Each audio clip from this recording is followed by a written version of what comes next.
이 마약 게이트에서 내란의 운영 준비 자금으로 이 마약 독점 사업을 했다고 확신하고 있는 사람이고요. 246만 명이 투약 가능한 2,200억 원어치를 수사해서 압수했다 이런 거죠?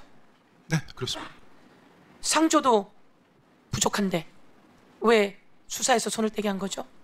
이게 지금 정권 핵심부로 가는 수사 초기 단계였거든요. 그러니까 수사 초기 단계에서 마약 게이트 수사 초기 단계에서 제가 외압을 당했고 모든 권력기관 대통령실 합세해서 저를 핍박하고 그다음에 고발 사주 얘기 손준성 검사 고발 사주 했지만 저도 고발 사주 당해서 모해 무고로 감찰 조사 받고 그걸 근거로 해서 수사권 박탈당해서 쫓겨났지만 제가 수사 초기 단계에서 쫓겨났기 때문에 저를 제 자리로 수사 초기 단계 그 자리로 돌려달라 이렇게 국민의 대표이신 국회의원 여러분께 간청을 드립니다. 예. 246만 명이 투약 가능한 2,200억 원어치를 압수했다는 것은 246만 명을 구했다는 소리입니다. 고맙습니다. 246만 명을 구했고 거기에서 용산이 개입하지 않았다면 훨씬 더 많은 마약을 압수했고 훨씬 더 많은 사람들을 구했고 그리고 그 조직이 용산으로 가는 길목까지 찾아서 그 조직을 뿌리 뽑을 수 있었다. 저는 이렇게 생각하는데 다시 돌아간다면 그 조직의 뿌리를 뽑아낼 수 있습니까? 당연한 말씀입니다. 이 마약 수사야말로 공익을 실현하고 인권을 보호하는 바로 그 지점입니다. 국민의 생명과 건강이 이 마약에 달려 있는 것입니다.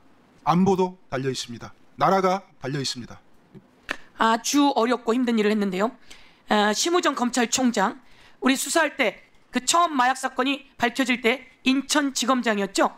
네, 인천지검. 그리고 이 내용은 인천세관과 연루되어 있죠? 네, 그렇습니다. 제가 행안위원장도 했고 기재위도 했기 때문에 인천세관의 검색대도 전부 다 체크했습니다.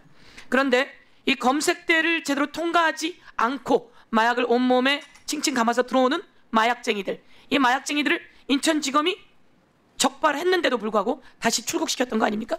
그렇습니다. 4명이 들어왔는데 1명을 검거했고요. 3명이 달아난 사실을 확인하고 인천지검에서 강력부에서 추적 수사를 하다가 어느 순간 멈춰버렸죠. 그게 세관 직원들이 말레이시아 조직원들을 빼냈다고 확인되는 그 순간이었습니다. 그렇습니다. 세관 조직원과 말레이시아 조직원들이 어떻게 연결되어 있는지, 말레이시아의 또 공항에 한국으로 들어오려던 100kg이 또 남아 있었습니까? 100kg은 제가 수사를 하면서 피의자들의 위챗 대화방을 통해서 제가 확인을 한 거고요. 지금 열린공감 TV에서 김충식 다이어리 수첩에서 23년 11월에 310kg가 또 나왔잖아요. 네. 제가 수사했던 것은 350kg 정도고 지금 김충식 수첩에서 나온 건 310kg고 그 외에 청주와 대전 사이의 공장, 부산 공장 여기에 수백 킬로의 필로폰이 보관되어 있고 이런 것들을 추정해 봤을 때 최소한 1000kg 이상이 국내에 들어와 있고 유통 대기 중이다. 큰일 난다.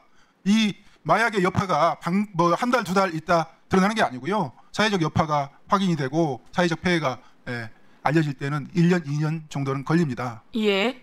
심우정이 인천지검장으로 있으면서 인천 마약 수사가 가다가 중단되었다. 심우정에 대한 수사가 필요하겠네요. 당연합니다. 심우정은 마약 게이트를 덮은 주범입니다. 마약 게이트를 덮은 주범 심우정. 인천세관 연루 사실이 드러나자마자 언론에 보도되자마자 한동훈과 이원석이 남부지검 특수부 형사 6부를 폭파해 버렸다. 이 내용은 무슨 내용입니까? 방금 한 심우정 관련 얘기는 제가 백혜령 수사팀이 수사하기 전에 6개월 전 얘기입니다. 이건 제가 처음에는 몰랐죠. 백혜령 수사팀이 수사를 했던 것은 청주와 대전 사이의 공장에서 75kg가 올라왔고 그걸 수사하다가 나무도마 수사까지 겸해서 했는데 그때 유통된 양이 130kg 좀 넘었거든요. 근데 축소해서 얘기를 한 거죠. 국민들이 너무 놀랄까 봐 이런 일이 대한민국 국내에 있었던 적이 없어서 너무 놀랄까 봐 축소해서 브리핑을 한 것이죠. 근데 그게 제가 심우정의 사건을 검찰이 인천공항으로 들어온 사건을 덮었다는 사실을 2번 제가 확인을 하고 그걸 드러내려는 그 순간에 한동훈과 이원석이 백혜령 수사팀을 도와줬던 남부지검 특수부를 폭파시켜버리고 영장을 막아서게 된 겁니다. 이게 영장 청구권을 남용한 대표적인 사례입니다. 예, 사람 몸에 칭칭 감고도 들어오고 도마를 파서 도마 안에 마약을 넣어서도 들어오고 도마 안에 마약을 넣었는데 어떻게 물품 검색에서 체크가 안 될 수 있죠? 항공화물은 100% 엑스레이 검색대를 통과한다고 생각하시면 되는데요. 나무도 많은 동네 마트 가면 4,000원 주면 삽니다. 근데 항공화물 운송료가 1kg에 4만 원에 육박합니다. 그러니까 4,000원짜리를 4만 원 주고 말레이시아에서 수입을 하는 거죠. 그 가운데에 접착체가 붙어 있으면 아주 보기 흉하죠.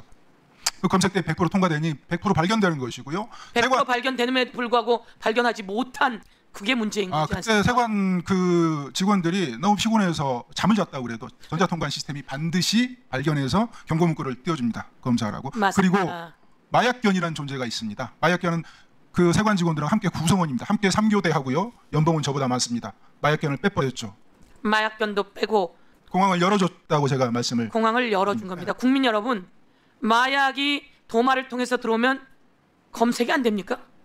그거를 열어주고 마약견을 빼주고 그래서 마약이 들어오게 열어준 세관은 누가 뒤를 봐준 겁니까? 그 뒤를 봐주는 작자들이 당시에 용산이었고 용산에서 관심이 많고 그래서 확실하게 도와주던 경찰서장이 변심해버리고 그리고 대통령실로 승진해서 가고 온갖 조직이 백혜룡 경정의 수사팀을 해체하고 좌천시키고 이 과정에 검찰만 있는 게 아니라는 거죠. 그렇습니다. 우리가 권력기관의 대형, 우리가 검찰공화국 그러면 검찰 떠올리는데 정보권력기관의 대형이 있습니다. 감시자로서 국정원이 있죠. 국정원이 열어준 겁니다. 공항을. 마무리 말씀해 주시고 예, 맞습니다. 예. 네, 제가 발언 기회를 주셔서 감사하다는 말씀드리고요. 이 마약 게이트는 이렇게 보셔야 됩니다. 대통령 내외가 마약 수입을 했다, 마약 독점 사업을 했다. 지금 어떻습니까? 내란을 경험하고 나니 있을 수 있다는 생각이 들지 않습니까? 자, 내란을 하려면 가장 중요한 게 인적 구성이지만 또 두 번째로 중요한 게 똑같이 중요한 게 내란을 수행할 수 있는 운영 자금이죠. 내란을 수행하는 운영 자금이 합법적으로 마련될 수 있겠습니까? 대한민국에는 5만 원권이 지하에 엄청나게 숨어 있습니다. 그 5만 원권을 모을 수 있는 게 바로 대한민국에서의 필로폰입니다. 이 사실은 특수부 검사들, 강력부 검사들, 거기서 나와서 변호 활동하는 마약 사건의 변호 활동하는 변호인들은 누구나 상식적으로 알고 있는 내용입니다. 일본은 야쿠자들이 금을 좋아합니다. 그래서 금을 운영자금으로 금을 모으고요. 한국은 이 5만 원권을 지하의 경제에 있는 5만 원권을 필로폰으로 모읍니다. 최고 권력자가 5조 원을 국세에서 빼는 것은 쉽습니다. 그러나 그것의 10분의 1을 5천억을 현금으로 만드는 것은 불가능합니다. 그러나 그걸 가능하게 하는 게 있습니다. 그게 마약입니다. 저는 이 마약 게이트에서 내란의 운영 준비 자금으로 이 마약 독점 사업을 했다고 확신하고 있는 사람이고요. 게다가 나아가서 만약에 국민의힘에서 4.10 총선에서 어느 정도 의석수만 확보했다면 이 마약으로도 1차 계엄이 가능했을 거라고 저는 그렇게 판단하고 있습니다. 그게 우리가 보았던 윤석열, 김건희 공동정부의 민낯이었습니다.